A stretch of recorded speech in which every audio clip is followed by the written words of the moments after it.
듣다가 보니 빠져드네. 듣다가 보니 재미가 있네.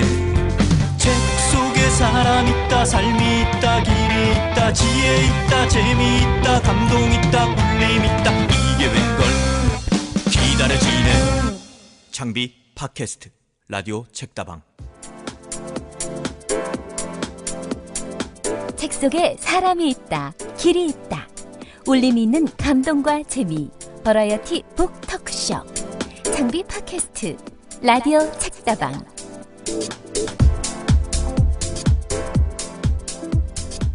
두 주에 걸쳐서 책다방 1주년 기념 방송을 보내드렸는데요. 쟁쟁한 게스트들이 나와서 재밌는 얘기들을 많이 풀어놔 주셔서 청취자들 반응도 아주 뜨거웠습니다. 이제 다시 책다방 1년을 새롭게 열어보려고 하는데요.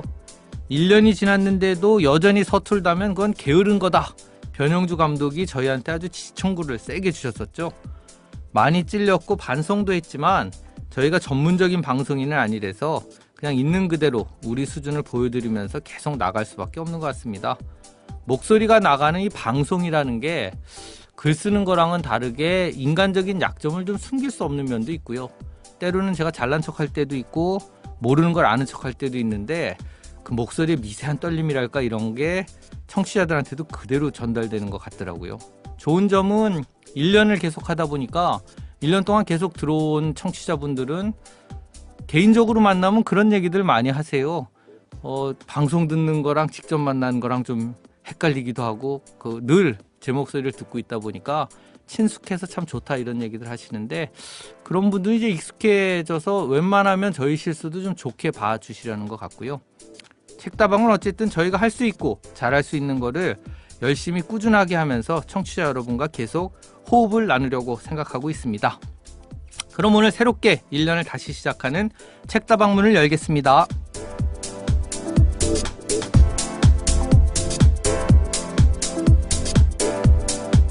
창비 팟캐스트 라디오 책다방은 매주 월요일 오후에 업로드됩니다. 라디오 책다방은 창비 홈페이지 www.창비.com과 창비 문학 블로그 창문 radio.창비.com에서 듣거나 다운받으실 수 있습니다. 스마트폰을 사용하시는 분들은 팟캐스트 어플리케이션 또는 팟빵 어플리케이션에서 라디오 책다방을 검색해서 들으실 수도 있습니다.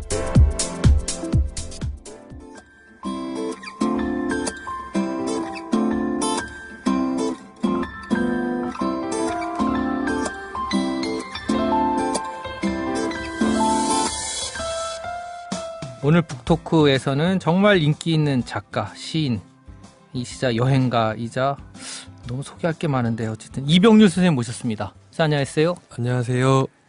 이병률 선생님과 함께 오늘도 역시 변함없이 황정은 작가 같이 했고요. 네, 안녕하세요. 황정은입니다. 네, 이병률 선생님 1967, 저하고 동갑이십니다. 1967년 충북 제천에 출생하셔서 서울예대 문예창작과를 졸업하고 95년 한국일보 신춘문예로 시로 등단하셨죠. 시힘 동인으로 활동하셨고 시집 당신은 어딘가로 가려 한다, 바람의 사생활, 찰란, 최근에 눈사람 여관 등을 내셨고 산문집으로는 끌림, 바람이 분다, 당신이 좋다 등을 출간하셨고 제11회 현대시학 작품상을 수상하셨습니다. 이병률 선생님 사실 초면이 아닌데요. 지난번 강정마을 가는 배에서도 만나 뵀었고 그때 김선우 시인하고 같이 우리 그 평화 책방에서 네. 제가 이병률 선생님 정말 이 구도자의 자세로 커피 갈고 있는 거를 사진 찍어서 페북에도 올리고 그랬었는데 그때 네, 그날 강정 행사 어떤 역할을 맡으셨어요? 짐 나르러 갔는데 제가 짐이 안 됐나 모르겠어요. 짐 나르셨군요. 네. 커피도 가셨고. 네. 근데 뭐 봉사 차원으로 간다고 생각했는데 제가 진짜 한 일은 없어요. 마이크 잡거나 그러지는 않으셨던 것 같아요 그날. 그냥 아침에 선상에서 새벽에 미사 볼 때 그때 제 시를 낭송하라 그래서 시낭송. 네, 그냥 뭐 잠결에 올라가서 하고 오후에 또 뭐 행사 마을에서 행사가 있었는데요. 네. 그때 오신 분들 앞에서 그냥 뭐 얘기 몇 마디 하는 정도 그냥 그랬어요. 굉장히 폭넓은 독자층을 가지고 계신데 그런 좀 뭐라고 할까요? 굳이 이름 붙이자면 좀 진보적인 활동 이런 게 도움이 안 될 수도 있을 것 같은데 그런 건 상관없으신 말이 질문이 좀 이상한가요? 예. 진보적인 사람도 아니고요. 네. 그냥 저는 그냥 소박하게 그냥 저만 데리고 사는 사람인 것 같은데요. 저만 데리고 사는. 네, 제 자신만 챙기고 오. 네, 그런 사람인 것 같아요. 그래도 그날 되게 멋있었어요. 그 커피 갈고 있는 모습이 저는 계속 머리에서 네. 떠나지를 않네. 지난번에 모신 이 김사인 선생님은 불교 방송에서 오랫동안 진행자로 활동하신 경력이 있으신데 오늘 이병렬 선생님 방송 작가 활동을 오래 하신 약간 전문가가 올 때마다 제가 좀 쪼는 게 있는데 사무실은 바로 이 창비 옆집인 거죠. 네. 오늘은 역시 창비 옆집에 계시다 오신 건가요? 아니면 네, 창비 옆집에 있다가 창비 직원이 밥 먹자 그래가지고요. 네. 밥 먹고 네, 그리고 가서 또 창비에 이번에 시를 발표하게 됐어요. 네. 그래서 교정지 뽑아서 교정지 체크해가지고 오는 길에 직접 전해드리려고. 이메일 주고받지 않고 직접 그냥 손으로 주고받으시는군요. 옆집이라. 네, 뭐 옆집이. 오는 길에 그리고 또 뭐 얼굴도 또 보면 좋은 거고 그냥 그랬어요. 겸사겸사. 옆집 얘기는 우리가 좀 이따가 이제 나 너무 인상적인 게 창비 쪽에서도 옆집이라고 하시고 네. 그쪽에서 방금 오셨는데 또 옆집이라고 당연히. 하시니까 옆 동네가 인상적인. 정확한 표현 아니까 옆집. 같은 동네인 거죠. 아, 그 그러네. 동네는 네. 같고 저는 이병렬 선생님을 이번에 4번째 뵈요. 네. 첫 번째 기억하실지 모르겠으나 첫 번째는 제가 등단한 해에 네. 뵀었고요. 네. 그리고 나서 또 2번째는 뭐 술자리 네. 등단 초반에 제가 갔던 뭐 술자리에서 한번 뵙고 제가 끌어다 앉혔죠. 어느 분 앞에. 그냥 어느 순간 제 옆에 계셨어요. 아, 이병렬 그랬었어요. 선생님이. 저를 네. 끌어다 앉힌 분은 다른 분이셨고 네, 그랬어요. 그리고 3번째가 지난번 강정배 그 네. 평화책방에서 도서관에서 뵙고 4번째가 지금 이 자리에서 뵙는 거거든요. 그렇군요. 근데 선생님 뵐 때마다 분위기가 다르세요. 그래서 제가 생각하기를 여행을 많이 다니셔서 그런 거 아닌가 아니면 뭔가 뭐랄까 오전과 오후에 기복이 좀 있으신 건가 라는 생각도 들기도 하고 그래요. 예, 진짜 있어요. 진짜요? 진짜 있어요. 오. 예, 여행을 하는데 어떤 사람이 그런 얘기를 했어요.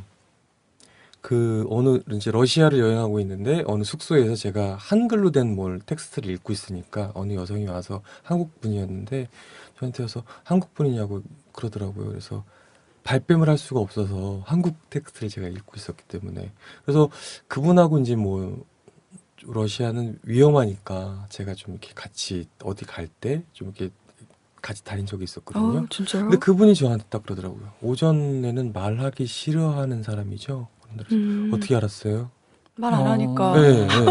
그러니까 오전에는 뭐 말을 해도 뭐 그것도 없다가 갑자기 해가 지면 막 살아나고 네. 시키지 않은 말도 하고 네. 친절한 네. 사람이 되고 오전에는 뭐 이렇게 좀 이렇게 감정의 기복이 좀 있고 그러셨구나. 예, 그러면서 얼굴 표정도 굉장히 달라진대요. 네, 맞아요. 얼굴 예, 표정도. 달라진대요. 근데 사람 얼굴 표정 다양한 건 뭐. 예, 그렇죠. 근데 지난번에 강정에서는 약간 구도하는 영화배우 맞아요, 비슷한 맞아. 느낌이었고 아, 오늘 갑자기 까만 뿔테 안경을 쓰고 오니까 왜 그냥 왜 영화 같은 데서 나오는 왜 시 쓰는데 왜 방에서 나오지 않는 그런 작가 이미지 같은 거 있잖아요. 너무 멀리 가셨어요, 선생님. 그런 이미지로, 이미지는 아니에요, 지금. 오늘 매번 다른 좀 느낌이 역시. 저는 짧은 머리를 되게 싫어해요. 정말 싫어하는데 본인의 짧은 머리요? 예. 근데 짧으신데 가끔 머리. 이렇게 짧게 해요. 아니 오늘 짧아서 저도. 예. 예. 지금 많이 자란 거예요. 지금 머리가 빨리 자라서. 가마가 되게 독특하신가 봐요. 아, 그래요? 네. 아니에요. 가마가 아니라 이게 거울을 안 보면 이렇게 그래요? 좀 신경 안 쓰면 이렇게 돼요. 머리가 지금 방향이 다 다른 네, 머리에서 맞아. 그죠? 네. 예. 아, 오늘 그럼 잘 됐네요. 머리가. 세팅하신 건가요? 아니 그냥 막 오늘 감았어요. 아. 잘 감고. 이거 신기하다. 그냥 나왔어요. 근데 이제 그 싫어하는 것임에도 불구하고 이제 해요. 예. 누가 시켜서 하는 건 아니잖아요. 네, 갑자기 그냥 제가 마음 해요. 통하시는 거죠. 네, 그래서 사실은 제가 더 나이 들기 전에 계속 해보고 싶은 게 이렇게 뻑박이라고 하죠. 그걸 되게 해보고 싶어요. 항상 미용실 가는데 거기서 한숨을 퍽 쉬면서 안 해주시는. 항상 안 해주는 아. 저를 존중하는 음. 그런 거죠. 그래서 이제 이렇게 짧게만 잘라놔요. 잘라놓는데 저는 이제 그러면 제가 워낙 싫어해서 거울도 덜 보고 거울 많이 안 보는 편이긴 하지만 이 상태. 그러니까 뭐 이제 안경도 괜히 막 쓰고. 그렇군요. 그리고 사람들도 별로 안 만나고 뭐 그렇기도 해요. 혹시 네. 안경이 도수가 안 맞지 않으세요? 아니요, 이게 도수 있는 안경인데 아, 예, 그러세요? 잘 맞아요. 왜요, 갑자기? 아니 그 뭔가 거울 안 보신다고 하시니까 네. 사람들하고 이렇게 딱 눈 마주치면서 얘기하기 싫을 때 도수가 안 맞는 안경 쓰는 분을 제가 한 분 알고 있거든요. 정말요? 그런 사람들은 예, 있어서 혹시나 그러신가 싶어서 그냥 쓸데없이 여쭤봤고요. 여행 되게 많이 다니신다고 들었는데 섭외 당시에도 일본 여행 중이라고 네. 들었어요. 네. 1년 중에 여행 다니는 기간이 대략 얼마쯤 되시는지 여쭙고 싶습니다. 뭐 대중 없어요. 대중. 최근엔 얼마나 다녀오셨어요? 뭐 저는 뭐 그냥 여행을 정말 전날 떠나는 여행이 요새 되게 많고요. 제가 긴 시간 여행을 못 해요. 일이 좀 많아지셨죠, 네, 옛날보다는. 일이 조금 네. 많고 그렇게 좀 그럴 수가 없으니까 그렇게 대범한 사람은 아니어서 대찬 사람은 아니어서 무단 결근을 못 하는 거겠죠. 그래서 뭐 한 일주일, 열흘 정도 단위로 조금 다니는 것 같고요. 그래서 작년 가을, 겨울에는 좀 많이 이런 여행 패턴이 나를 채워주지 않는다, 나의 야성을 잠재워주지 않는다라는 그런 생각이 들어서 약간 조금 여러 가지 제가 하고 있는 일에 대한 고민 그런 것도 좀 많이 했었고요. 뭐 얼마를 다닌다고 말씀드릴 수는 없지만 저는 한 10분에 열에 9분 나가 있어 살고 싶어요. 그리고 나머지 일 정도는 여기를 그리워하고 할 일이 있고 그런 게 살고 싶어요. 근데 나이가 들면서 이런 것들이 좀 잠재워질 줄 알았는데 전혀 안 그래. 안 그런 것 같아요.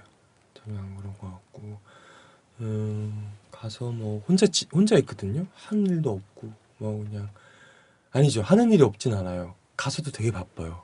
마을 사람들하고 뭐 약속도 있고 새로운 사람들하고 뭐 제가 가야 될 뭐 제가 정해놓은 스케줄도 있고 또 여기 일들도 인터넷으로 또 연결해서 또 해야 되는 일들도 있고 그래도 불구하고 가서 이제 이렇게 좀 굉장히 좀 멀리 있다는 생각이 들면서 모든 것들이 제대로 돌아가고 있구나.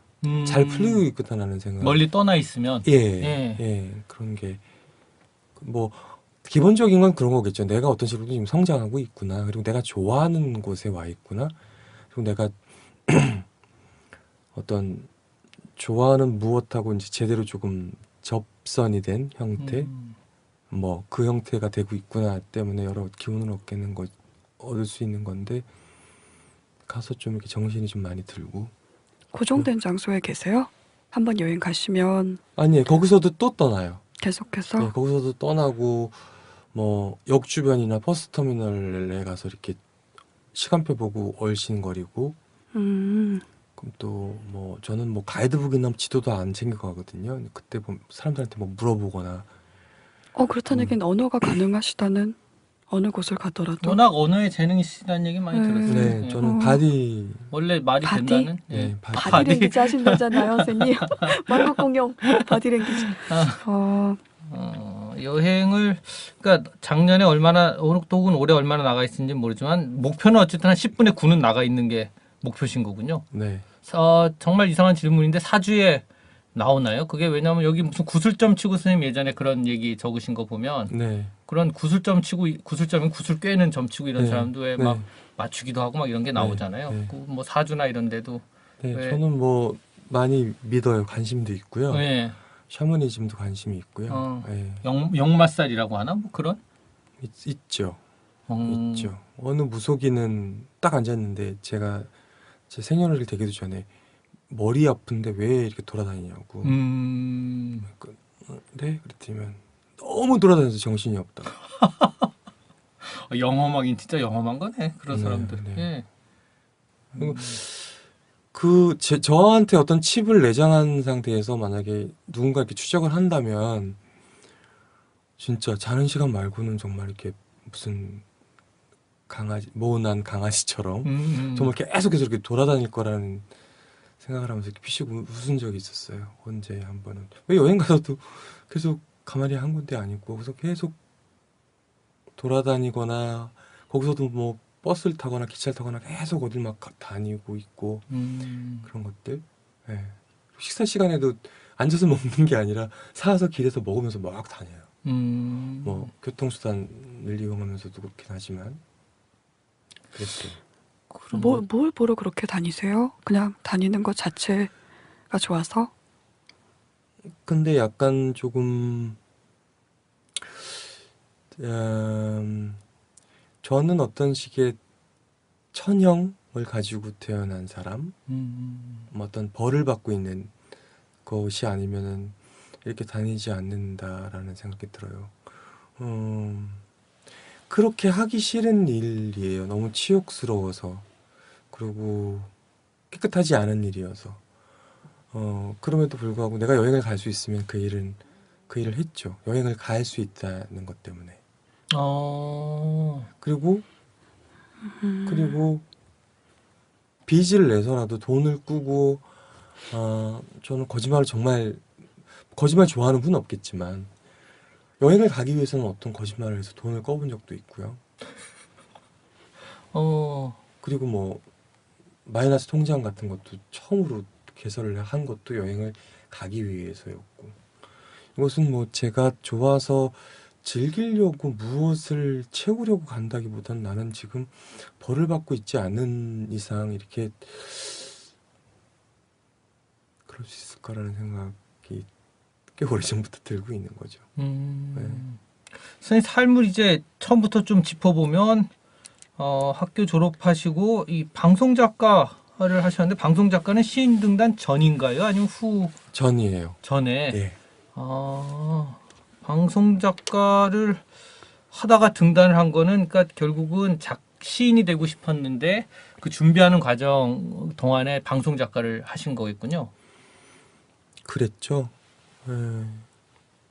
그 이제 졸업을 하고 나서 방송 일을 하게 된 것이 제가 이제 어렸을 때 초등학교 때부터 워낙 라디오 키드였고요. 라디오 키드였고 한창 공부를 해야 될 그 고등학교 시절에 공부가 아무 관심이 없었어요. 그리고 공부를 하지 않는 내가 불안하지도 않았어요, 이상하게.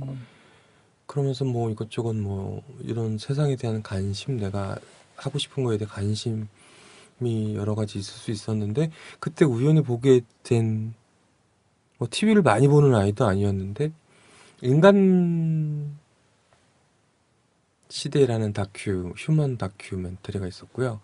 그리고 일요일 밤에 해주는 베스트 극장이라는 그 단막 형태의 네. 드라마가 있었어요. 그 이름은 한번 바뀌어서 베스트셀러 극장이라는 것도 있었고 그 두 개는 뭐 가끔 또는 챙겨서 보게 되면 뭐 굉장히 크게 저한테 뭔가가 남는 그리고 잘 살아갈 수 없을 정도로 이렇게 좀 어떤 큰 훅이 있는 펀치가 있는 그런 매체였어요.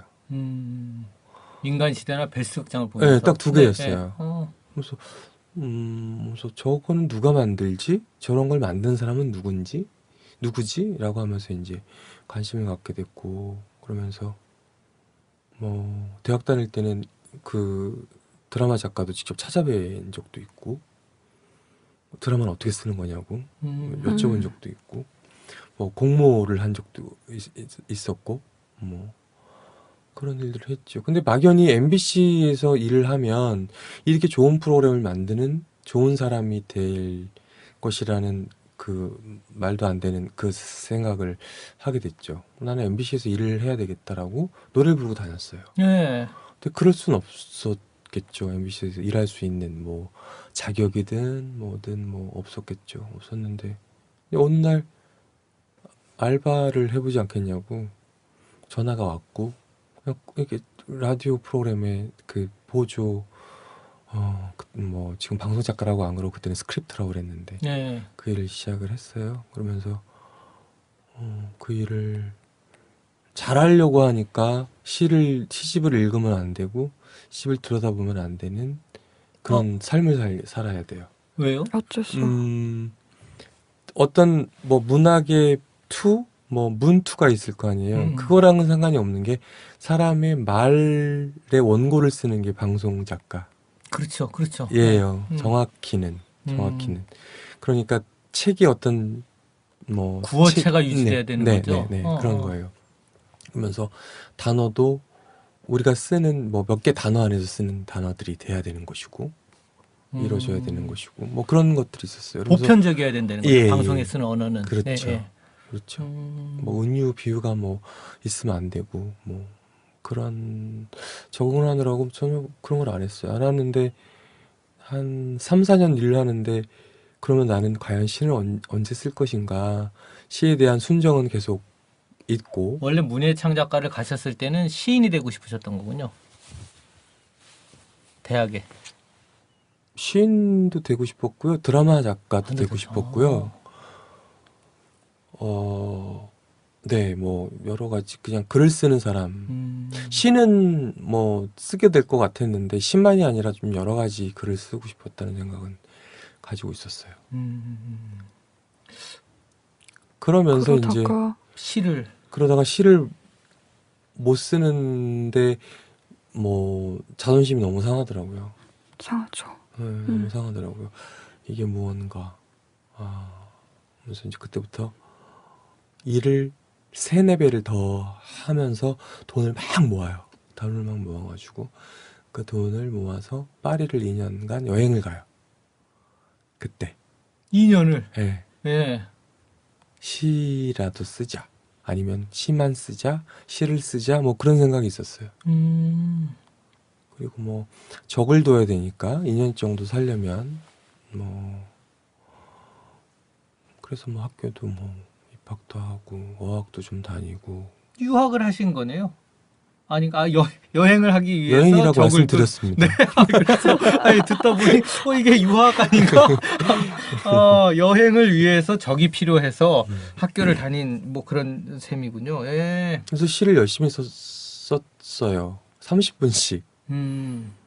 30분씩 하루에 30분씩. 하루 30분. 예. 네. 뭐 많은 시간 쓰신 건 아니지만. 네. 근데 그래서 돌아올 때쯤 또 이렇게 당선이 돼서 돌아오면 좋겠다. 와서 시만 쓰면 되니까라는 말도 안 되는 생각을 네. 이제. 잘못된 생각인 것 같아요. 네. 그래도 이쁜 생각이긴 하죠. 네. 그랬어요. 근데 됐어요. 네. 돌아오는 시기에 당선 통보가 됐고 딱 2년만 살려고 벌었던 돈을 다 썼고 딱 돌아오는 날짜쯤에 통보가 왔고 와서 저는 시만 쓰고 싶었잖아요. 와서 네. 시만 썼어요. 와서 방송 작가 일 다시 안 하고. 예, 그 일도 안 하고 다른 직장도 안 하고 예.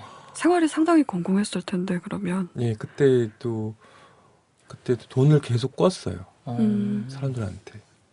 저를 좀 피해 다니는 사람들이 좀 많이 있었고 뭐 그랬어요. 그러면서 또 그 돈으로 여행도 다니고 아까 말씀드리다시피 그래서 한번 내가 그 먼 곳에서 그 바람의 맛을 알았기 때문에 바람의 냄새를 맡았기 때문에 계속 여기서 시만 쓰고 사는 것도 착하고 아름다운 삶이지만 가끔은 또 나가야 되니까 네, 뭐 하기 싫은 일도 하고 돈도 꾸고 해서 여행을 다닌 거죠. 지금도 여전히. 지금은 돈 안 꿔요. 돈 안 꺼지나. 꾸진 않지만 네. 여행을 꾸준히 다니기 위해서. 근데 말씀하신 걸 그렇지. 일도 들어보면 하시고. 네. 방송 작가로 출발을 하고 그러면서도 시를 썼기 때문에 뭐랄까 우리 출판계에서 이병률 선생하는 독특한 어떤 위상이 있잖아요. 맞아요. 대중성과 이게 같이 가는 어떤 네. 다른 언어가 만들어진 과정 같은 것도 좀 이해가 되는데 방송 작가로는 어떤 프로그램 하셨어요?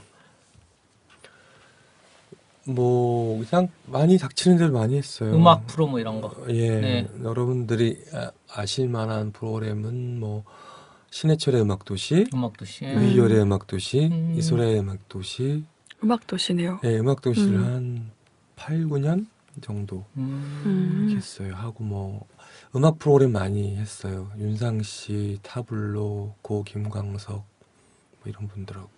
그때 만났던 분들하고 지금 일하시는 회사하고 책을 내시지 않았나요? 타블로 씨의 당신의 조각들도 달에서 나왔고 네, 달이라는 출판사 명도 가수 이소라 씨가 지어줬다고. 네, 지어줬고요. 그때 인연으로. 네네 그랬죠. 방송 작가 시절에 경험하셨던 일들이 이병렬 선생님 시 산문 쓰는데 도움이 됐다고 생각하시나요? 어떠세요? 그 시간들이 작가 이병렬에게 어떤 의미였는지 여쭙고 싶습니다. 그때 이제 라디오 원고를 쓰는데 제가 하는 일은 이 수만 명의 사람들은 오늘을 어떻게 살았는가를 생각해야 돼요. 그러니까 제가 헤아릴 수 없는 영역이긴 하지만 이런 날 이런 날씨에 뭐 그들은 어떻게 살았을까를 이제 하루 종일 조금 생각을 이 방송을 듣는 사람들을 네. 염두에 두시는 거죠? 네. 네. 그러면서 그 사람들은 어떻게 살았을 것이다 라고 그 중에 다수는 이렇게 살았을 것이다 라는 생각을 가지고 이제 원고를 써요. 그것은 제가 시가 아닌 산문을 쓸 때 당연히 적용이 돼요. 시보다는 산문 쪽에. 시는 그렇게 생각 안 들어요. 저 혼자 그냥 뭐 북치고 장구치고 하면 되는 거니까. 근데 산문은 자동적으로 산문 비슷한 글을 방송 글을 어느 정도 닮았겠죠. 그렇게 생각을 한다면 자동적으로 그 어떤 많은 사람들이 연상이 돼요. 그리고 그 사람들의 뭐 속내일 수도 있고 그 사람들의 현재일 수도 있고 그 사람들의 어느 상황일 수도 있고 이렇게 떠올려지면서 그렇게 글이 써지는 게 있는 것 같아요. 그리고 라디오의 기능이 또 뭐 다른 방송도 아니고 심야의 음악 방송인 방송의 특성은 남의 얘기를 조금 많이 들어줘야 되고 남의 조금 마음을 조금 헤아려줘야 되고 위로가 돼줘야 되고 그러니까 좀 기본이 돼야 돼요. 그러니까 저는 거기에 굉장히 좀 맞춰져 있는 사람인 거죠. 훈련이 된 거라고도 볼 수가 있네요. 네, 방송 작가로 일하신 그리고 동안에. 그 훈련에서 자기가 해결을 보지 못하면 그 일을 오래 할 수가 없는 일이겠죠. 라디오 작가를 제가 17년, 18년 정도 했었거든요. 그러니까 이제 산문을 쓸 때면 그게 당연히 저한테 이렇게 더 씌워지는. 굳이 노력하지 않아도 자연스럽게. 네. 뭐 그렇게 되는 것 같아요. 근데 방송 작가 일은 정말 잘하셨나 봐요. 왜냐하면 내가 지금 방송 진행하는데 우리 작가는 심심하면 그냥 사라져. 갑자기 어디 가버려 그냥. 네. 그런데도 가서도 일을 하신 거죠. 그러니까 외국에 나가서도 여행을 다니면서도. 네. 거기서 또 팩스로 보내고 뭐 디스켓으로 보내고 그랬던 시대가 그러니까 있었어요. 잘 써서 보내니까 이런 이 불규칙성에도 불구하고 계속 일이 주어진 거죠. 그거는 오랜 기간 계속하신 걸 보면. 네. 근데 뭐 잘했다라는 것보다도 잘하기 위해서 또 제가 또 만들어 놓은 장치 하나가 있었는데요. 같이 일하는 사람이 대부분 내가 선택하는 사람들이 아니에요. 뭐 담당 PD도 그렇고 DJ도 그렇고 제가 골라서 일을 하는 사람들이 아니라 그 사람들에 의해서 어떤 쓰임을 받는 선택을 받는 입장이기 때문에 그 구조 안에 들어가서 좀 잘해야지, 뭐 잘 지내야지, 뭐 좋은 원고를 써야지 여러 가지 뭐 일들이 있겠지만 그때 이제 제가 저한테 좀 체면을 걸었던 것이 없지 않아 있어요. 무조건 좋아하자. DJ를 좋아하지 않으면 DJ 입에 붙게 원고가 나오지도 않고 그 사람 사생활에 관심도 없어서 전혀 동떨어진 원고를 쓰게 될 것이고 그런 것들이 있어요. 방송 작가라는 건 그 DJ의 네. 말을 만들어야 되니까 네. 그 마음속으로 들어가서 써야 되는 들어가는 거죠. 거예요. 그러니까 내가 좋아하지 않으면 그 사람은 어떤 식으로든 인간은 문을 닫고 있어요. 자기를 노출하지 않는다고요. 근데 이제 그 노출할 틈을 내가 노력을 해서 만드는 것은 내가 그 사람을 좋아하는 거고 계속 좋아하는 거고 더 좋아해서 어느새 그 사람 마음 안에 이렇게 들락날락거리는 그게 좀 되는 것이 그 쓰는 방송글을 쓰는데 좀 빨랐던 것 같아요. 빠르고 조금 어떤 뭐 친족 같은 느낌일 수도 있고요. 뭐 그런 거가 있지 않았나라는 생각 나중에 조금 들었어요.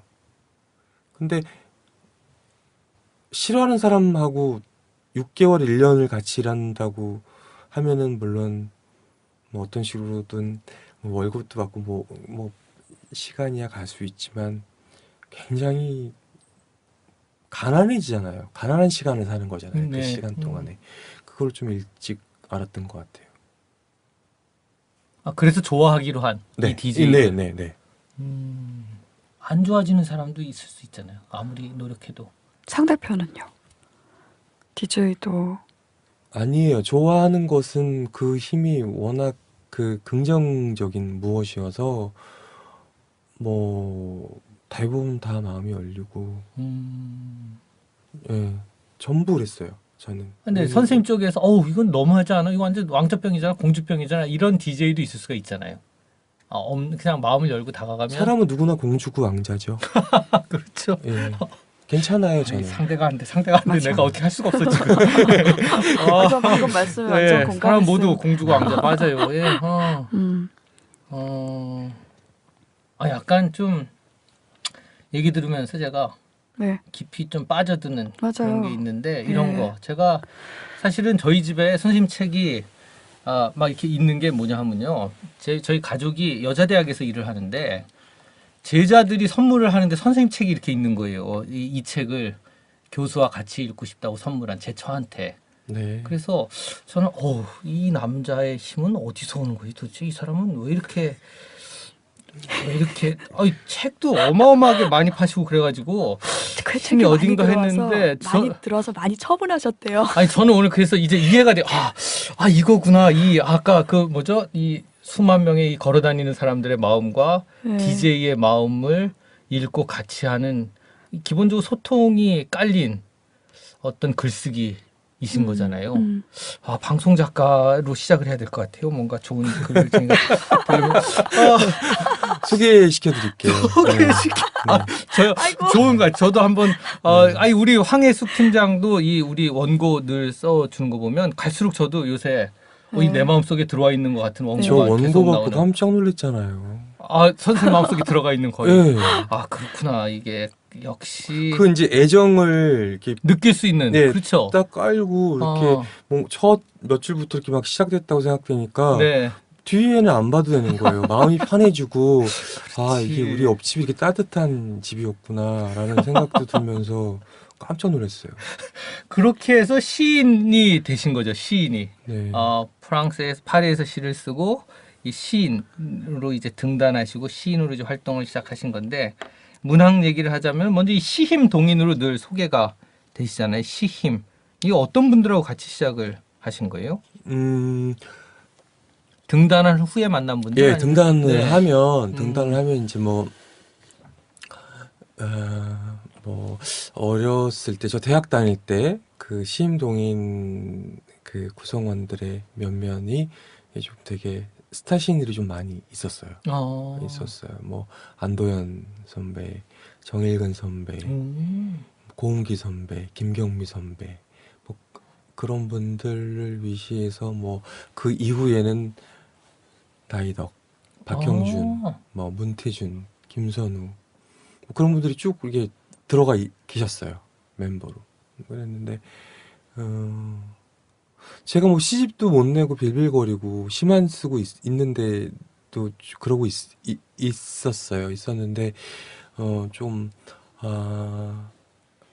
그 김영미 선배님은 방송 일을 하고 계셨었고 박형준 선배님은 바로 1년 대학 선배고 그래서 뭐 이제 자주 뵐 기회가 있었는데 그래서 이제 자연스럽게 연이 돼서 제가 동인이 될 수 있는 영광을 얻었고 그때 또 되게 좋았던 것은 이제 시인이 됐으니까 정말 굉장한 시인이 된 것이고 굉장히 많은 시를 쓰고 좋은 시를 써야 된다고 어떤 나 스스로에 대한 선언을 했듯이 이렇게 동인이 됐을 때 저를 되게 움직였던 거죠. 이제는 정말 시를 쓸 수 있겠구나. 이 분위기 속에서 뭐 서로를 생각해주고 서로에 대한 애정 그리고 그들이 발표하는 시의 면면들 뭐 현장성 그런 것들이 저를 시를 쓰게 할 수 있겠구나라는 굉장한 자극을 받았던 것 같아요. 모여서 그럼 같이 시도 읽고 서로의 시에 대해서 얘기도 하고 그런 건가요? 어떻게 시를 읽어요? 어떻게 그냥 하는 거예요? 술만 먹죠. 아. 네. 술만 먹고 인류애를 발휘하면서 사랑하고 그리고 뭐 쌀 떨어진 얘기하고 네. 그게 시죠. 네. 그게 시네요. 아니, 진짜. 저는 사실 궁금했어요. 왜 원래 동인지 동인하면 네. 왜 1930년대 이 조선의 어떤 사람들이 모여서 뭐 하여튼 잡지도 같이 내고 뭐 이런 그래서 요즘 동인들은 어떻게 돌아가나 같은 그렇죠. 그러면서 모여서- 세미나도 해야 되고 네. 해야죠. 네. 술도 마시고 하는. 그렇구나. 예. 당신은 어딘가로 가려 한다. 바람의 사생활, 찰란, 눈사람 여관 4권의 시집을 펴내셨고 이게 참 이런 방송에 막 판매 얘기만 해서 뭐하죠? 맨날 판매 얘기만 해요. 저는 주로 정말 시집으로 많이 팔린 눈사람 여관은 2주 만에 15,000부를 찍어서 시집 판매 기록을 다시 썼다는 기사가 나오기도 했는데요. 얼마나 팔렸는지 아세요? 지금 이 눈사람 그때 여관 2주 만에 이렇게 찍어서 이것만 판 것 같은데요, 지금? 그로 한 뭐 2번 정도 더 증세됐다는 보고는 받았어요. 예. 2번, 3번 뭐 그렇게요. 시집이 거의 지금 많이 안 읽히는 시대에 흔치 않은 현상인 것 같거든요. 이거는 선생님의 산문 팬들이 시의 독자도 되기 때문인 걸까요? 아니면 그러니까 선생님 시집이 유독 더 읽히는 이유는 시를 잘 쓰셔서 물론 그런 아니에요. 그렇지만, 그렇게 네. 생각한 적이 없어서요. 예. 그 산문집을 보셨던 분들이 조금 많으시죠. 많고 어떤 뭐 에세이를 쓰는 사람으로서 이게 조금 많이 조금 노출될 기회들이 있었다면 뭐 도서관 행사들이었을 것 같아요. 뭐 대학 축제랄지. 근데 가서 제가 그냥 주저하지 않고 시를 쓴다고 얘기를 하고 시 얘기를 많이 하고 시를 읽지 않는 세상에 대해서 많이 얘기를 조금 했던 것이 좀 영향이 조금 많이 있지 않나라는 생각은 들어요. 그래서 시인의 삶에 대해서 여러분들은 그러니까 예를 들면 그런 거예요. 여러분들은 저를 보시고 뭐 드는 생각이 여러 가지 있을 수 있겠지만 뭐 어떤 천연기념물 대하듯이 야 시인이래 라면서 이렇게 제 얼굴을 이렇게 마주보고 가서 그냥 계시지 말고 다른 사람의 시집이라도 좀 시 한 줄이라도 좀 찾아서 보고 하면은 굉장히 조금 이렇게 저에 대한 인상도 오늘 이 자리가 굉장히 좀 달라질 거라는 얘기를 해요. 그러면서 나는 어떤 에세이스트의 자격으로 초대돼서 가지만 거기서는 시 홍보를 좀 많이 했던 것 같아요. 우리나라의 좋은 시인들, 아름다운 시들, 많이 좀 얘기를 했던 것 같아요. 갑자기 말 막히면 제가 막 가방을 열어서 시집을 막 읽어주고요. 시집에 읽어주고 그러면 사람들이 되게 오랜만이라고 옛날 생각도 난다고 하는 분들도 있고 뭐 그러면서 어떤 제가 에세이스트로 이렇게 약간 좀 한정돼 있는 어떤 뭐 대우 그런 것들에서 조금 이렇게 그런 것들이 부담스러워서 제가 그러고 다녔는지 모르겠지만 뭐 그 영향도 많이 있는 것 같아요. 에세이스트로 불려 다니면서 네. 에세이 책 얘기하다 맡기면 불쑥 가방에서 시집을 꺼내서 시를 읽는 그런. 예. 그리고 이제 제가 쓰고 있던 뭐 저는 아이폰을 쓰는데 거기에 이제 시를 막 메모하는 그런 페이지가 있는데요. 그 페이지를 열어서 어젯밤에 제가 이렇게 적은 5줄이다. 이것이 왜 적게 됐냐 라면서 그 전후 에피소드도 얘기를 해주고요. 그러면 미발표인 시인데 아직. 예, 그렇죠. 그리고 지금 읽으니까 되게 낯간지러운데 뭐 어제는 뭐 이런 센치한 기분이었던 거죠. 그러면서 뭐 어떤 일이 있었어요라고 얘기를 하면 사람들이 뭐 시만 보는 것이 아니라 시의 어떤 앞뒤 전후를 이렇게 좀 보는 듯한 기분도 들고. 그걸 그 자리에서 들으시는 분들은 네. 그게 상당히 큰 매혹이었을 것 같다는 생각이 들어요. 시를 접하는 되게 효과적인 방법인 것 같다는 생각도 들고.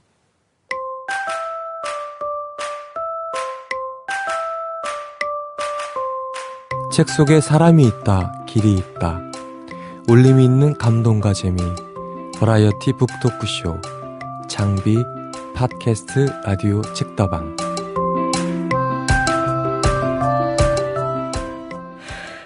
이병렬 선생님, 김두식 선생님하고 같이 2011년도에 김두식 경향신문에 선생님하고 같이인지는 아무도 몰라요. 예. 제가 굳이 언급을 하잖아요, 네, 선생님. 고맙습니다. 예. 2011년 예. 경향신문에 한국의 파워라이터에 뽑힌 적이 있으시더라고요. 이 파워라이터. 그래서 네. 당시에 문학 작가로서는 유일했다고 제가 들었거든요.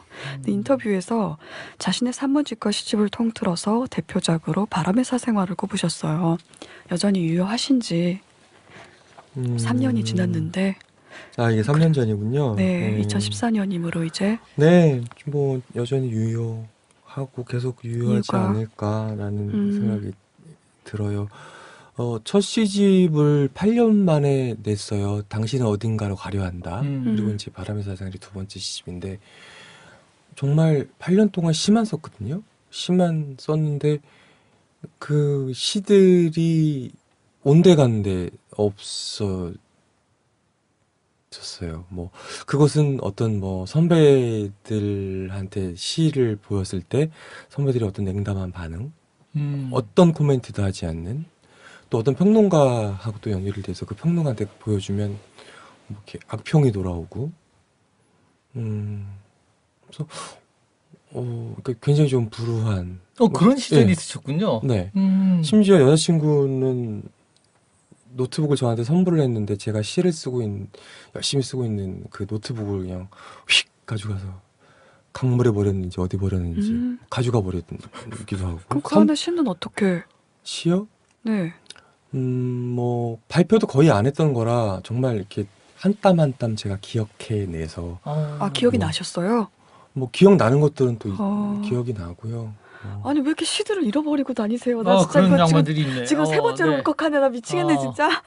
김사인 선생님 시집 잃어버린, 그러니까 도둑 맞은 얘기. 네네네. 저 하셨군요. 들었어요. 제가 네. 그 방송 들었어요. 그때 너무 그때 힘들었는데 그 이후에 그 방송 듣고 또 어느 시인께서 자신도 원고를 잃어버린 적이 있다며. 근데 또 이번에는 이병렬 시인들이 씨께서 뭘 좀 오셔서. 잘 잃어버리는 거죠. 근데 이건 좀 사례가 다르네요. 네, 컴퓨터를 가지고 가서 그렇게 해서 묶은 시들이 그렇게 해서 남은 시들. 그랬는데 이제 그 첫 번째 시집은 그렇게 돼서 뭐 눈치도 봤던 것 같고 뭐 어떻게 내가 포즈를 가져가야 되는지에 대한 뭐 불투명한 것이 있었고, 그래서 그냥 뭐 좀 어중간한 무엇이 좀 나온 것 같아요. 당신은 어딘가로 가려 한다요? 그래서 이제 좀 나름 아픔이 좀 있죠. 근데 뭐 남들은 뭐 전혀 알지 못하는 것이고 이제 개인사로 네. 이제 비춰보면 이제 그런 아픔이 일부 있는 것이고. 바람의 사생활에서부터 좀 이병률이 자기 색깔을 드러내기 시작했다고 생각하시는군요. 조금 약간 조금 정신이 들었다고 할까, 소신을 가졌다고 할까, 그런 것들. 네. 이후로도 몇 권의 시집을 더 내셨는데 네.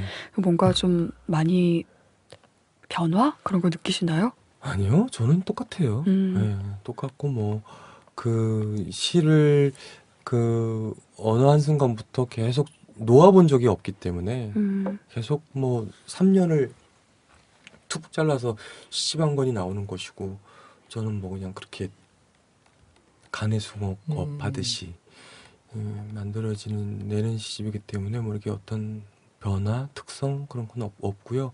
어떤 뭐 나중에 큰 어떤 문이나 나이테 정도는 뭐 있을 수 있겠죠. 정리가 되면서 그럴 수 있는데 뭐 제가 전략적으로 뭐 어떤 시집을 내겠다, 뭐 어떤 변화를 도모해야 되겠다, 시를 쓸 때는 되게 좀 없는 것 같아요. 선생님, 근데 그런 그 냉담함 아까 얘기한 평론가한테 보여줬더니 냉담한 반응, 선배한테 보였더니 아무 말도 없다든지 네. 그건 어떻게 극복하셨어요? 그 사실 굉장히 어려운 시기일 수 있는 거거든요. 글 쓰는 사람한테는 나도 내 글이 어떤 가치가 있는지 잘 모르는데 네. 누군가한테 좀 인정을 받고 그래야 힘이 나는데 네. 좀 어두운 터널 같은 거일 수 있잖아요. 그런 시기가. 네. 그런 때는 그 다음 작품으로 나가기 위한 어떤 게 선생님의 원동력 같은 게 된 거죠?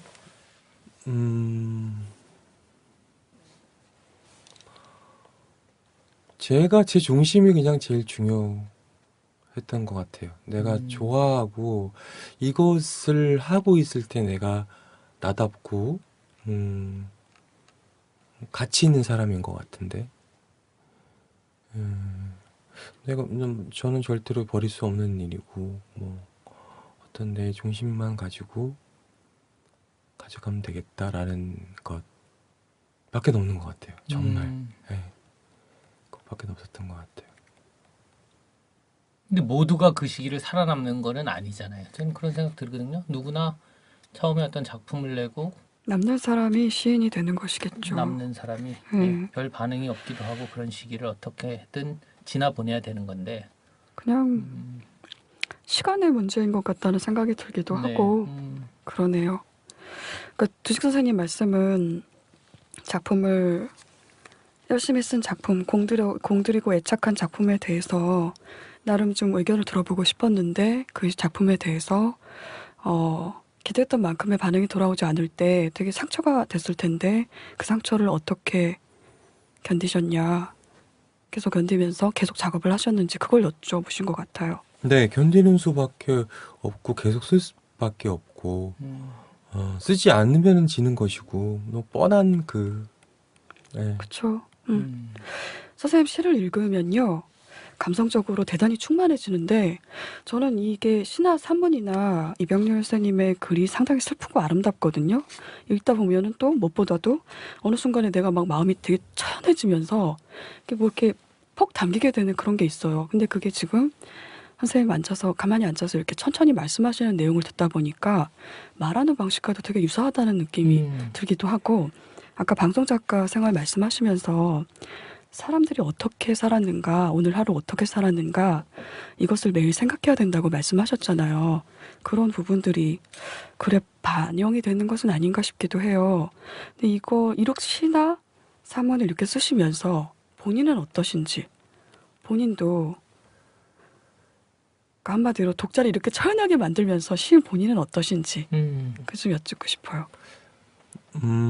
저 자체가 조금 이렇게 궁상이 많은 사람, 궁상이 좀 백단인 것 같고요. 군상백단이요? 네, 뭐 이것이 궁상 떤다고 할 때 그 궁상인 네, 거죠. 네, 궁상.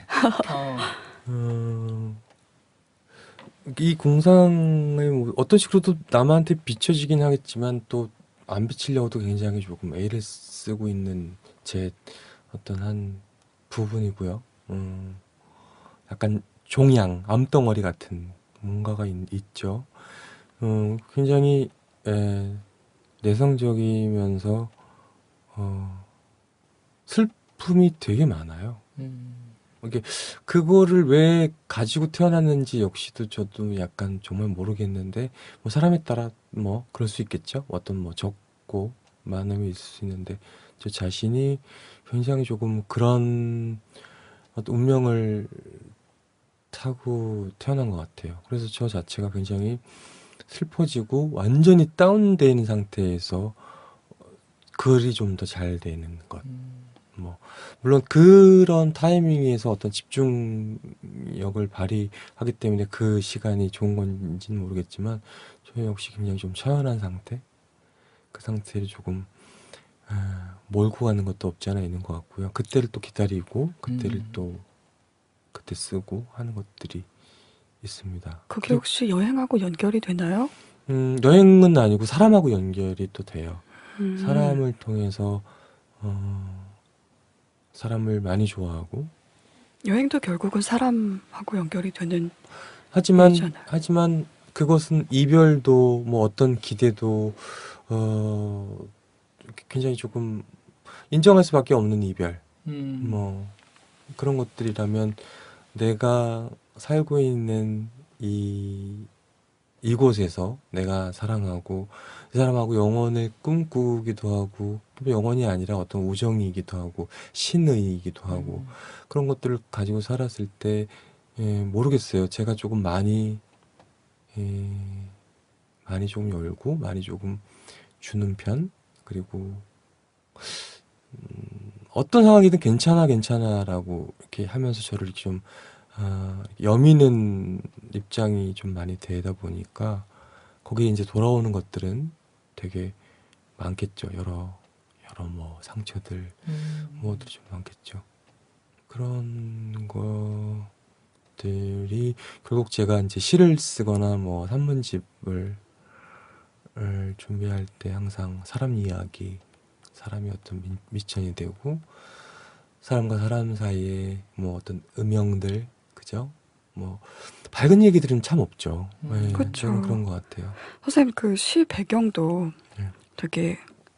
대개는 날씨가 흐리고 비가 오거나 눈이 오거나 춥고 어둡고 이런 정세의 근원을 제가 좀 여쭙고 싶었는데 네. 방금 말씀하신 내용하고도 좀 연결이 되는 것 같아요. 근데 선생님 그 제가 얼핏 듣기로는 독신을 고집하신다고 들었어요. 네, 최근에 좀 네, 이렇게 그렇게 됐죠? 네. 네. 그래서 혼자인 삶의 쓸쓸함 이런 것들이 반영이 되는지 그런 거 하면 또 최근에 그 두 번째 산문집 출간 직후에 어느 인터뷰에서 네. 외로움을 느끼지 않는다고 말씀하신 내용을 읽었어요. 그게 100% 제대로 정확하게 워딩이 된 건지는 모르겠으나 네. 외로움을 느끼지 않는다라는 내용이 있더라고요. 네. 그건 혹 달리 생각하면 타인에게 기대가 없다는 이야기일 수도 있겠다는 생각이 들기도 하고. 아니요, 저는 사람 없이는 정말 못 살 것 같아요. 친구 없이. 정말 불가능할 것 같은데, 그럼에도 정말 저는 제 자체가 크게 쓸쓸하되, 그걸 쓸쓸하게 넘기고, 거기에 그냥 이렇게 가만히 있지를 못하는 편, 쓸쓸한 상태의 저를 조금 못 두는 것 같아요.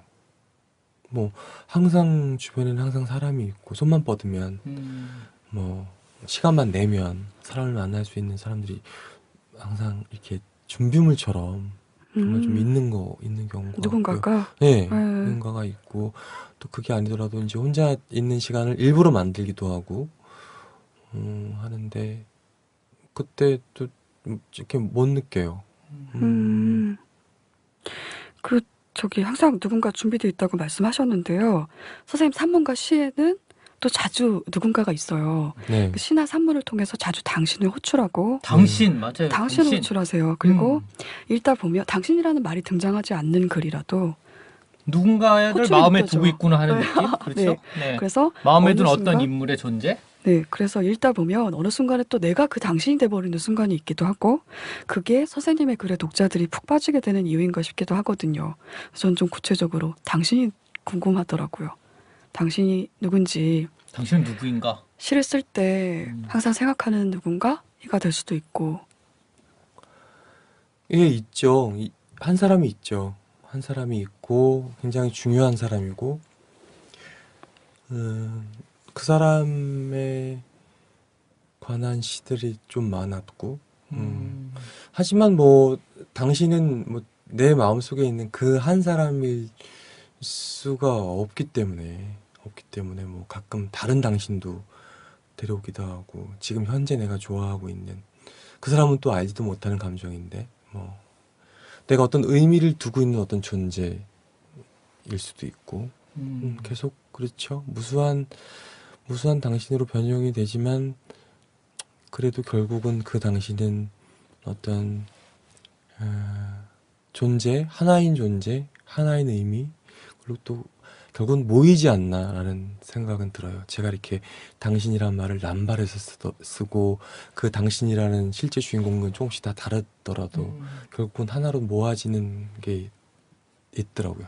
한 사람인.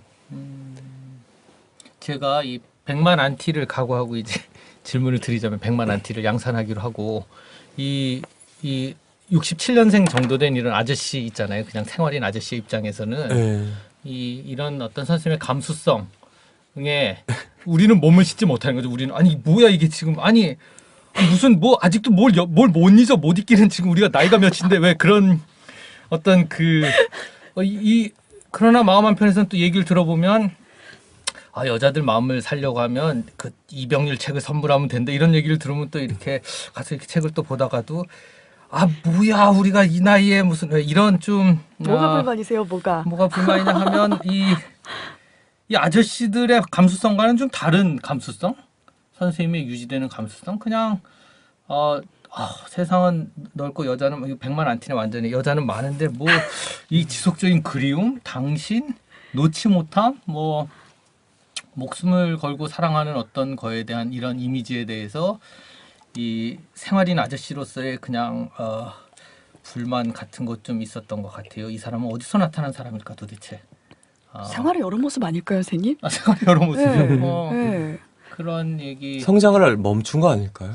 누가요, 누가? 그가요. 이병률이라는 사람이. 성장하고는 성장을 멈추기로 결심한 거일 수도 있는 거죠. 네. 그러면 신혜옥 시인의 말 맞다나 비성년 인셈인 건가요? 예, 어느 부분은 굉장히 이런 친구들이나 뭐 누구한테 이런 아저씨들한테 이런 얘기 혹시 들은 적 없으세요? 넌 왜 우리랑 이렇게 다르니? 우리는 지금 다 그냥 그렇게 살고 있는데 뭐 이런 그런 나쁜 친구 사귀지 않으시는군요. 다 시인들이야 주변에. 네. 아니 그냥 뭐 다르다라는 얘기는 많이 들었는데 왜라는 얘기는 안 들어봤어요. 다르다는 얘기는 어떤 친구분들에게 뭐 중학교 들으셨어요? 때 지금 그렇지 그냥 일상인들을 얘기하는 거죠. 네. 그 친구들은 일상인으로 살고 네. 있어요. 있는데 그 친구들은 그냥 뭐 다른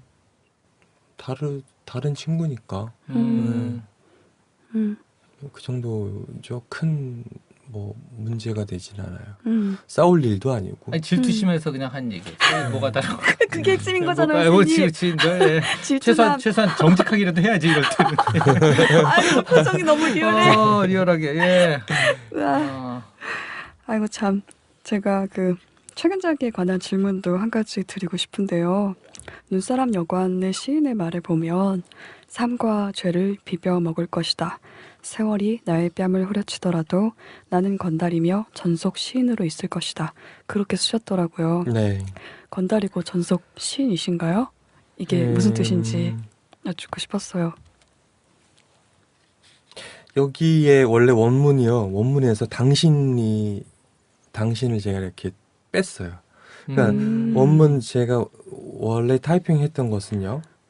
여기서 당신이란 말을 넣어볼게요. 삶과 죄를 비벼 먹을 것이다. 세월이 나의 뺨을 후려치더라도 나는 당신의 건달이며 정sok 시인으로 있을 것이다. 내용이 많이 달라지는데요? 네. 왜 빼셨어요? 본인의 의지로? 당신을 남용하는 것 같아서 또는 약간 뭐 조금 이게 모호한 뭔가를 그냥 여기서 줄까라는 것. 당신을 넣으면 그냥 너무나 누군가한테 헌사 의미도 있잖아요. 저는 사실 헌사로 썼거든요. 내 연인한테 그렇게 살겠다라는 선언이죠. 문학적 언어인 건가요? 이 찬란의 해설을 쓴 시인 허수경 같은 경우에 그는 40에 접어들고 있다 이런 표현을 쓰고 있어요. 첫 시집과 두 번째 시집보다 훨씬 난만한 곡선을 지닌 시들이 가득하다 이렇게 얘기하고 실제로도 이 네 번째 시집이 굉장히 좀 처연하고 슬픈 이 나이들매 문제 같은 거는 이 소년 이병률 아까 제가 이 40대 아저씨가 막 목소리를 높였던 어쨌거나 이 비성년 이병률에게도 우리가 지금 50을 바라보는 나이잖아요. 이 숨길 수 없는 이 나이들미라는 게 좀 이렇게 다가오나요? 확 내가 나이 들고 있구나. 있어요. 있어요. 또는 시세계가 달라진다든지 그 영향으로. 글쎄요. 시는 어떻게든 달라지겠지만 뭐 제가 당장은 캐치할 수 있는 부분은 아닌 것 같고요. 어느 때 그거 확 느끼세요? 더 참아요. 이게 분노해야 될 일. 예전보다 예. 젊었을 때보다 아주. 더 참고 더 이렇게 좀 기다려주고 근데 결국은 더 더 아프던데요. 참는 이유는 참는 만큼. 그러니까 이것을 참지 않고 그냥 폭발해 버리고 뭘 대면해 버리고 해결하려고 다시 한번 자리를 만들고 그러면서 이렇게 어떤 스침이 더 많아지고 엄두가 나질 않아서 네 그런 음. 것들은 시간이 지나 그런 걸 하지 않아도 시간이 이렇게 어떤 진실을 말해주고 좋은 쪽으로 해결해 주는 게 분명히 있는데 당장 이렇게 판을 다시 만들어서 다시 그 문제 안으로 들어가서 그걸 다시 다 후벼 파면서는 필요가 없는 거를 아는 것이죠. 저는 좀 약간 공감이 되는 이야기이기도 한 것이 저도 내가 나이 들었다라는 걸 요즘에 느낀 순간들이 내가 참을 때거든요. 내가 참을 때. 저 같은 경우는 내가 지금 이 감정을 참지 않고 터뜨렸을 때 이걸 맞닥뜨리게 될 이 눈앞에 있는 사람이 그 상처를 받을 것이다. 이게 네. 무서워서 그걸 참게 되더라고요.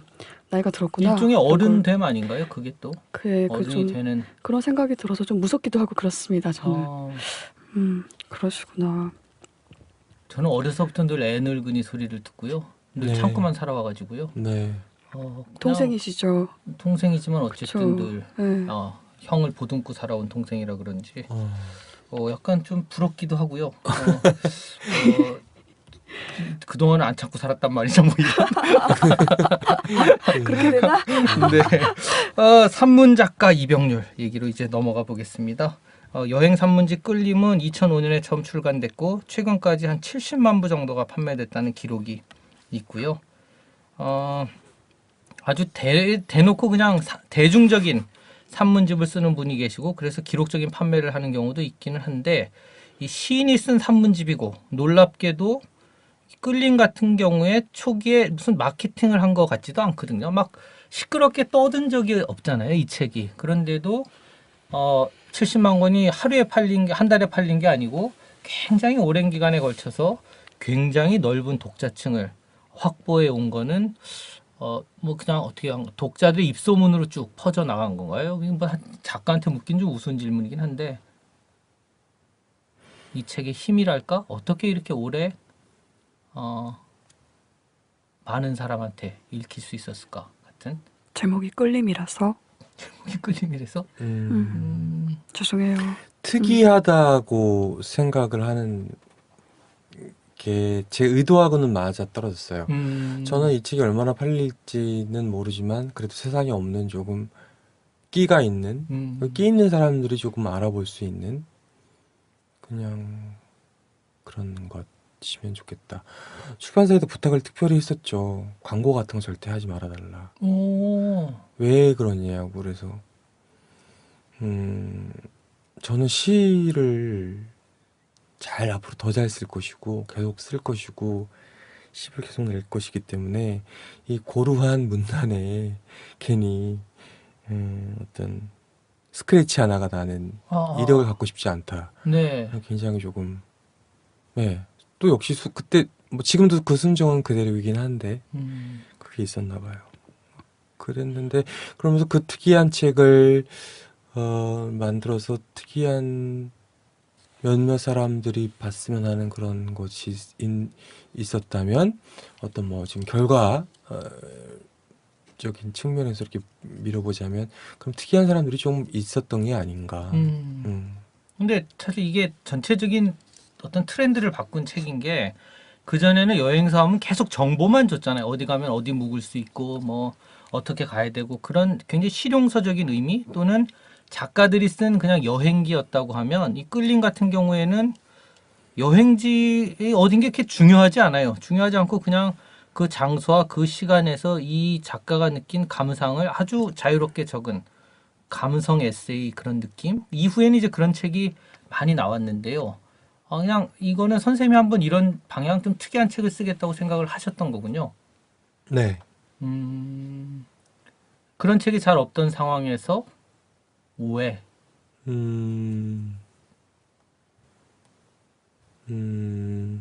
글쎄요, 뭐 시집이 아닌 이상 내가 어떤 책을 낸다면 뭐 그 전부터 이제 쌓아지는 것들이 있겠죠. 뭐 무슨 뭐 아시아나 기내지든 어느 뭐 사보가 많이 넘쳐나던 시대였어요. 지금은 사보들이 뭐 다 없어지고 있는 추세지만 그때 제가 조금씩 기고했던 글들은 뭐 그냥 여행 글이었어요. 여행 다니면서 사진을 찍고 있었고 뭐 그쪽에서 이제 아름아름 성탁이 들어와서 그러고 있었다면 그것을 한 권으로 이렇게 묶는 데 있어서의 방식이 그냥 거기에 실었던 글을 그대로 계속 이렇게 쌓듯이 이렇게 쌓고 싶지도 않았고 그냥 모은 책은 아닌 거죠. 예, 이게. 예, 네.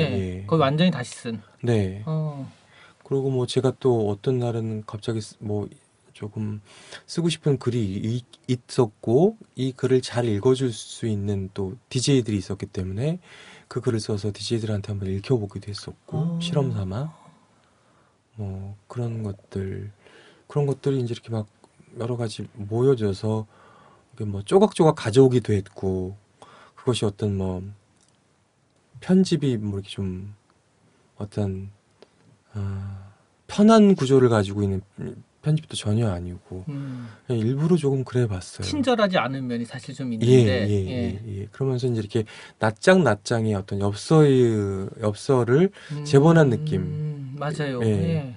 그러니까 엽서를 재본한 느낌이라면은 페이지가 굳이 있어야 될 필요도 없으니까 페이지도 다 날리고. 목차가 없잖아요. 심지어 예, 목차가. 뭐 예.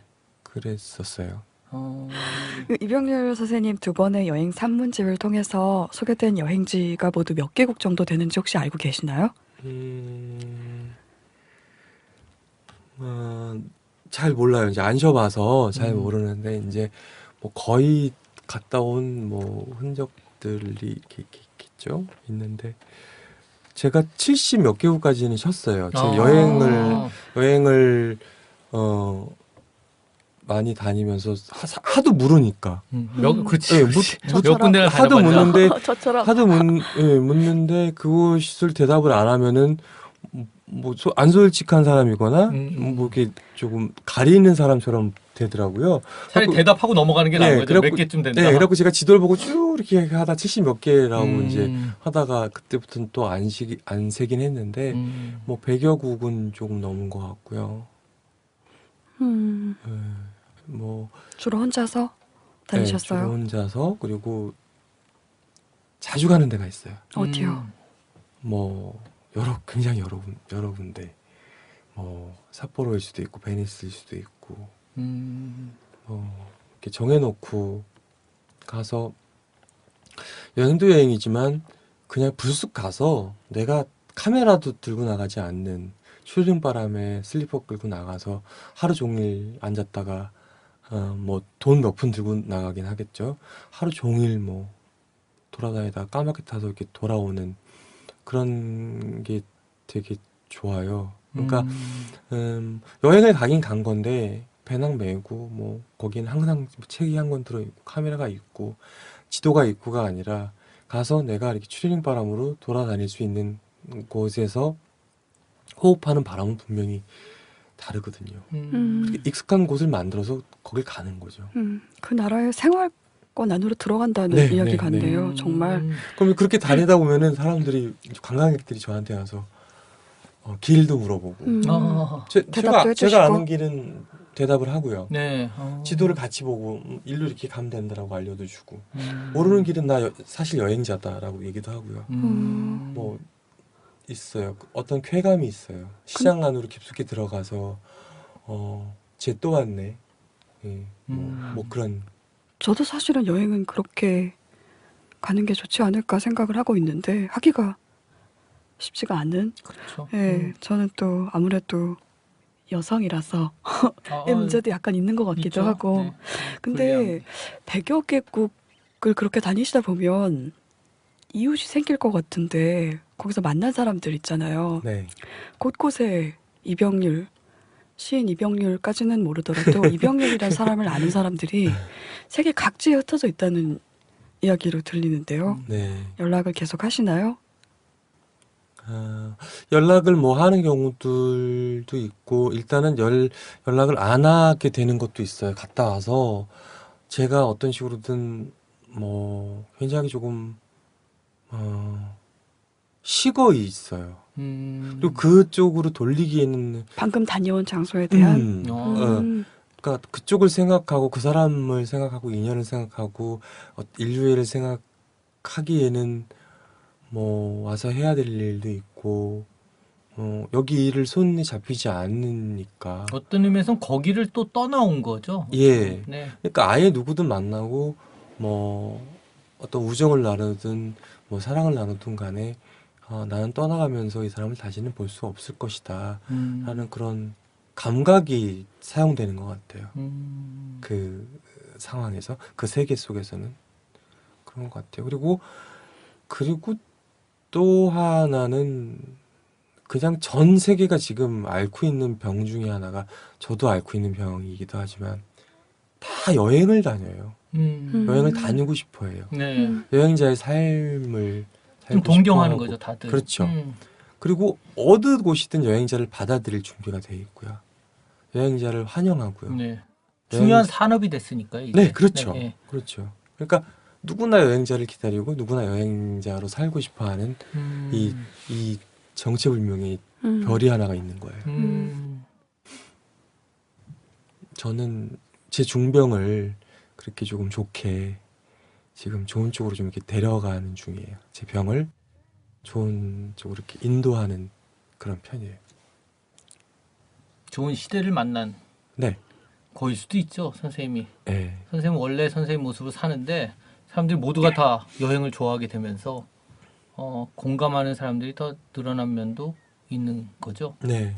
뭐 책을 읽다가는 근데 이런 갑작스런 생각이 들 때 어쩜 그렇게 여행지에서 만나는 사람마다 다 멋진 사연을 가지고 있고 만나는 사람이 막 시 같은 얘기를 줄줄 털어 놓는 거예요. 그래서 저는 야 나도 여행 좀 다니는데 난 한 번도 옆에 뭐 지하철 타고 갔는데 옆 사람이 뭐 툭툭하면서 말을 건네가 한 번도 그런 적이 없는데 왜 그렇죠? 왜 이병렬 시인한테만 어디 가기만 하면 사람들이 나타나서 자기 마음의 얘기를 하고 이게 뭔가 생각을 했는데 그게 좀 다른 거네요. 선생의 여행과 저의 여행이. 그러니까 좀 그 안으로 들어가는 여행을 하시는 거고 사람들 속으로. 절대 대도시에서는 뭐 크게 어떤 에피소드든 뭐든 안 일어나요. 아, 그렇지. 그러니까 굉장히 깊숙한 무언가로 저는 가는 것이고 그 마을에서는 이제 저를 기다렸다는 듯이 저를 쳐다봐 주는 곳이고 제 얘기를 들으려고 하는 곳이고 그것도 좀 혼자라 가능한 것 같기도 해요. 그러게요. 네, 가족들하고 같이 다니는데 그런 어떤 다른 사람들이 전혀 안 가는 여행지를 간다는 게 되게 좀 어렵긴 변명인가 이것도 네, 변명. 이 선생님 산문집이 그래서 이 사람들한테 심어주는 어떤 판타지가 있다면 뭔지 매일 출퇴근하는 일상을 사는 사람한테는 되게 참 꿈 같은 얘기들이잖아요. 뭐 1년에 10의 9는 외국에 나가 있고 그걸 어떤 목표로 삼고 움직인다든지 그래서 그 얘기들이 어떻게 사람들의 마음을 파고드는 건지 그런 것 좀 생각을 해보셨어요? 어떤 게 이 다른 삶인데 그래서 동경과 판타지 같은 거가 독자들에게 남는 게 있나? 뭐 그런 다른 세계에 대한 어떤 판타지라기보다는요 그거 뭐 좋아해 주시는 뭐 무엇 이유 뭐 근거 그런 거를 굳이 따지자면은 그냥 이렇게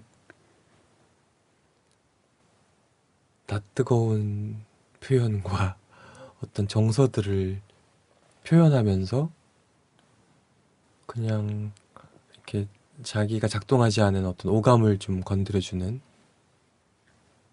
뭐 평소 잘 안 쓰는 어떤 감각 네, 그렇죠? 네. 네. 그런 것들을 좀 이렇게 찔러주는 것일 수도 있고 지압처럼 이렇게 꼭 그 부분을 눌러주는 것일 수도 있고 그러면서 그렇게 되면은 이제 몸이 어떤 화학 물질이 생기겠죠. 그러면서 이제 좀 내가 다른 쪽도 보게 되고 그렇게 생기겠죠.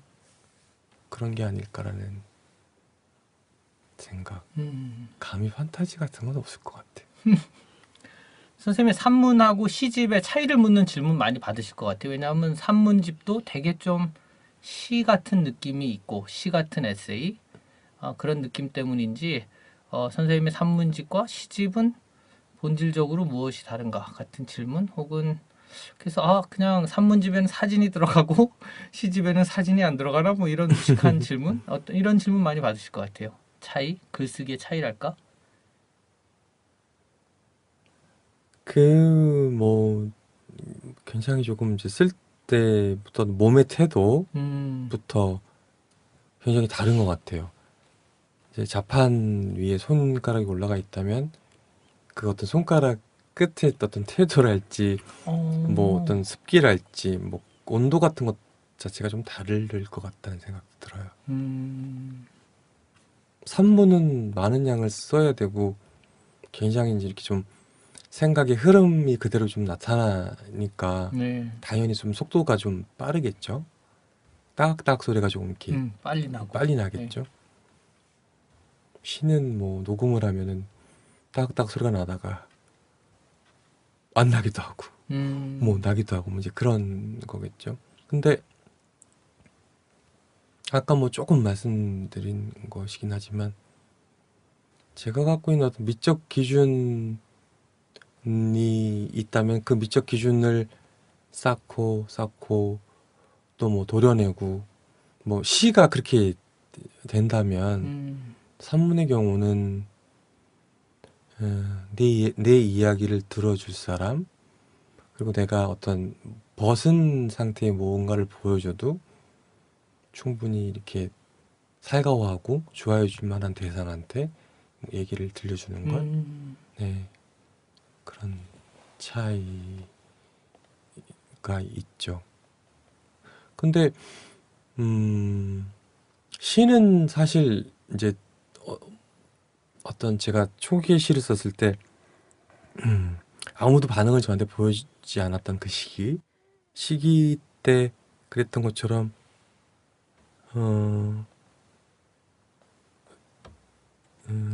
어떤 뭐죠? 리액션? 반응도 저는 기대하지 않아요. 기대하지 않고 그냥 쓰고 있는 것 같아요. 근데 산문의 경우는 좀 다르겠죠. 산문의 경우는 기왕 쓰는 거니까 그래도 많은 사람들이 알아들을 수 있는 이야기를 쓰자 라는 두 가지는 그런 면에서 굉장히 다르죠. 아까 처음에도 그런 말씀하시고 그걸 되게 구분된 작업으로 생각을 하시는 것 같아요. 네. 시는 자기의 목소리를 전달하는 수단 또는 산문집은 굉장히 상대방을 배려한 듣는 사람의 입장에서 글을 쓴다고 해야 되나 뭐 그런 차이 같은 게 좀 있는 것 같네요. 예.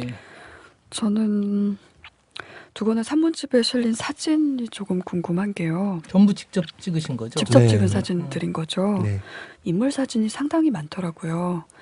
그런데 이게 그 사람들이 피사체가 되는 것에 대해서 불쾌하게 여기는 사람은 없었는지 아니면 흔쾌히 찍어도 좋다라는 이야기를 들은 것인지 되게 자연스럽고 편해 보여요, 사람들이. 그래서 뭔가 촬영 허락을 받아내는 방법이라도 있나? 자신만의 방법이 있나? 라는 생각이 들더라고요. 어떻게 찍으시나요? 허락을 받고 찍은 사진은 없어요. 한 장도 없어요. 그냥 찍어요. 찍고 싫어하면 뭐 더 못 찍는 것이고 뭐 지워달라 뭐 필름을 달라라고 원하는 사람들도 있었어요. 있었었고요. 있었고 그 제가 여행을 많이 해보니까 조금 구분이 되는 게 적도 부근에 사는 적도에 걸쳐서 사는 사람들 가까이 사는 사람일수록 사진을 찍으면 자기 혼이 날아간다라고 생각을 해요. 아 실제로 그렇군요. 예, 지금도. 적도 부근만 그래요. 다른 쪽은 안 그러는데 적도 더 부근 남쪽도 괜찮고 더 북쪽도 예, 괜찮은데. 괜찮아요. 예. 거기는 다 혼이 날아간다고 생각을 해요. 그리고 뭐 이렇게 지게작대기 들고 막 쫓아오는 할아버지들 뭐 막 진짜 막 신발 막 던지면서 막 돌 던지고 하는 분들도 있고 그런 분들도 있긴 있어요. 있는데 사진을 찍기 싫어하는데 그래도 찍고 싶은 마음이 있잖아요. 그러면은 다음날 가서 또 가요. 또 가서 카메라를 또 들이대요. 그러면은 정말 장난꾸러기가 왔구나라고 하면서 그냥 다 그냥 되고요. 그 정도인 것 같아요. 근데 왜 그러냐면 어떤 식의 사진 찍어도 됩니까? 뭐 사진을 찍겠다 뭐 어떤 바디랭귀지를 하는 순간 그 사람 내 평소 모습이 아닌 모습이 나오는 거죠. 음. 제가 그렇죠. 보고 미적이고 그 순간이 아름답고 정치권다라고 생각했던 거에서 굉장히 멀어져 있기 때문에요. 절대 그럴 필요 없죠. 사진을 위해서 약간 뭐 표정을 도둑질하는 걸 수도 있고 뭐일 수도 있는데. 오늘 긴 시간 같이 얘기 나눠주셨는데 선생님 마지막으로 앞으로의 뭐 특별히 지금 준비하고 있는 책 계획 같은 거는 어떤 게? 이거 늘 받는 질문이죠. 어딜 나가나 그죠? 네. 그 산문집 뭐 슬슬 뭐 또 쓰고 있는 거 있고요. 시도 또 계속 또 쓰고 있는 거고요. 저는 그냥 뭐 비슷하게 뭐 큰 계획 없이 하기야 지금은 이 책을 쓰고 있다 이렇게 얘기하기도 좀 애매하실 것 같아요. 그냥 네. 늘 쓰시는 일이고. 네. 그러면서 어떤 색깔이 정해지면 나머지 원고를 이제 그쪽으로 좀 몰고 가는 뭔가가 있을 수 있겠죠. 뭐 술 먹고요. 뭐 제 온도를 알아주는 사람 있으면 뭐 만나고요. 네. 그리고 뭐 혼자 또 적적해져야 될 이유나 그런 필요가 있으면 제가 어딜 또 떠날 것이고요. 또 분명히 돌아올 것이고요. 네. 계획이 그렇습니다. 네, 오늘 이병렬 선생님 모시고 오늘 제가 이 70만 안티펜을 양성하면서 막 질문을 막 던졌는데 그냥 되게 아름답구나. 역시 아름다운 삶. 예, 저 같은 사람이 잘 따라가지 못할 어떤 세계 같은 걸 오늘 본 것 같아서 정말 좋았습니다. 선생님 오늘 긴 시간 같이 해주셔서 감사드리고요. 네. 뭐 마지막으로 딱 한마디 나의 독자들에게 한마디를 던지신다면?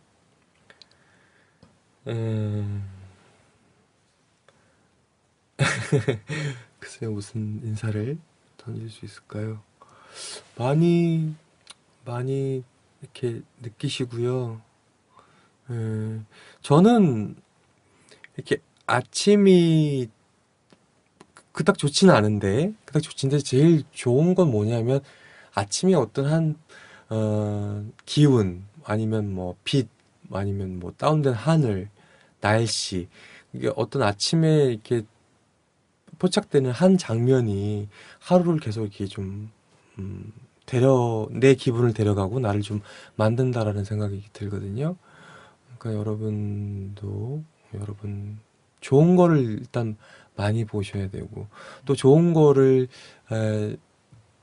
놓치는 눈들이 있는 것 같아요. 좋은 거를 못 알아보는 눈들이 있는 것 같아요.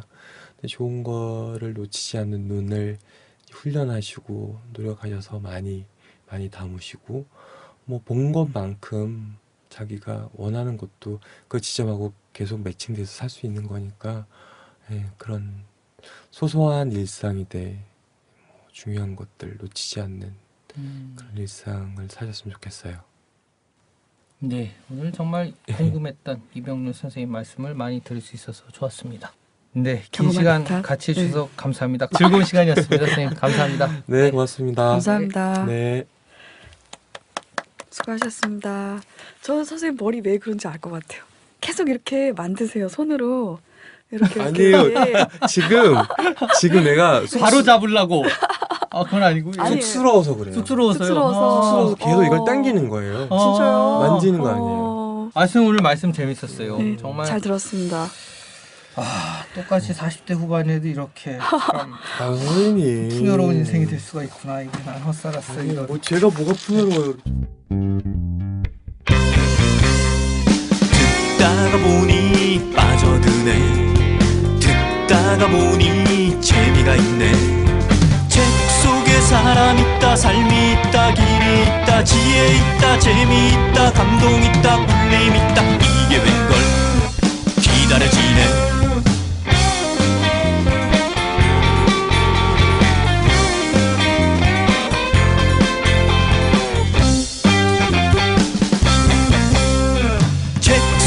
사람 있다, 삶이 있다, 길이 있다, 지혜 있다, 재미 있다, 감동 있다, 울림 있다. 그게 뭔데? 그게 뭘까? 장비 팟캐스트 라디오 책다방.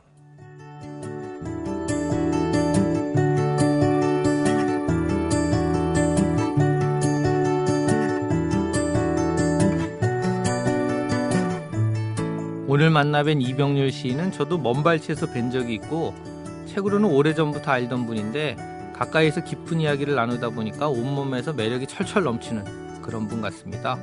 뭔가 영혼의 외로움과 쓸쓸함이 느껴지는 듯 하다가도 어떻게 보면 또 바로 성실한 작가, 직장인의 모습으로 바뀌기도 하고요. 어느 쪽이든 글, 시, 책에 대한 애정만큼은 아주 강한 분이라는 느낌을 받았습니다. 솔직히 남성적인 매력도 상당한 분이어서 어쩌면 주변에 많은 여성분들이 마음앓이를 하실 것도 같은데요. 그 마음 한편을 떼어내주기 싫을 만큼 시와 글에 대한 애정이 더 큰 분 아닌가 싶기도 하고요. 최근에 팟빵에 올라온 청취 소감 중에 저희 책다방이 올라오는 시간에 대한 글이 있었는데요. 제가 매번 클로징에서 월요일 오후에 올려드린다 이렇게 말씀드리고 있는데 좀 더 앞당겨졌으면 좋겠다는 말씀이 있었어요. 사실 저희도 최선을 다해서 편집하고 점검하느라고 조금씩 늦어지는 때가 있는 거를 양해해 주셨으면 좋겠고요. 아무리 늦어도 6시 전에는 올리려고 담당자들이 늘 조바심 내고 있으니까 조금만 더 기다려 주시면 좋겠습니다. 이 방송의 제작과 공급은 출판사 창비가 하고 있고요. 프로듀서 황예숙, 윤자영, 박주영, 기술 편집의 석상원, 유군백, 홍보의 지은영, 김종기 씨가 수고해 주셨습니다. 잊지 말아주세요. 월요일 오면 찾아오는 6시 전이면 찾아오는 라디오 책다방, 다음 주에 또 찾아뵙겠습니다.